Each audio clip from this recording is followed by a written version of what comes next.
लाच घेताना न्यायाधीशालाच पकडलं. सातारा लाचलुचपतची मोठी कारवाई.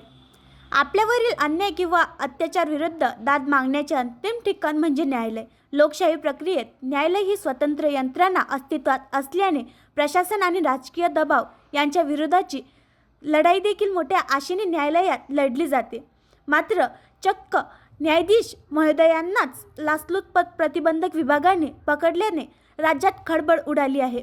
साताऱ्यातील एका हॉटेलमध्ये सापळा रचून न्यायाधीश महोदयांना पोलिसांनी रंगेहात पकडले. त्यानंतर गुन्हा दाखल करण्यात आला असून पुढील प्रक्रिया सुरू आहे. विशेष म्हणजे न्यायालयाच्या आवारातच ही घटना घडली आहे.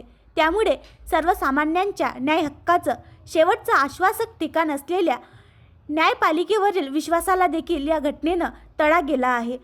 पुणे सातारा अँटी करेक्शन विभागाने संयुक्तपणे साताऱ्यात मोठी कारवाई केली आहे.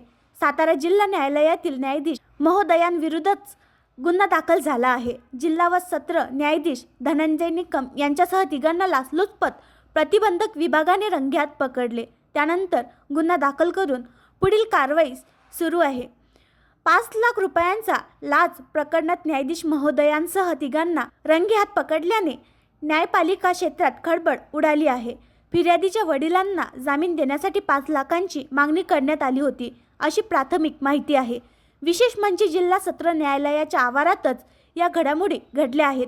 तेथील एका हॉटेलमध्ये सापळा रचून अँटी करप्शन पोलिसांनी सर्वांना रंगेहात पकडले. त्यानंतर कायदेशीर प्रक्रियेद्वारे गुन्हा दाखल करण्यात आला. दरम्यान या घटनेने सातारा जिल्ह्यासह राज्यभरात खळबळ उडाली आहे.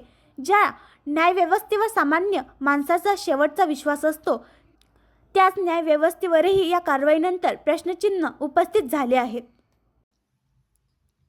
आणखी नवीन व्हिडिओ पाहण्यासाठी आमच्या देशमुख एक्सप्रेस न्यूज चॅनलला सबस्क्राईब करा, लाईक करा आणि शेअर करा.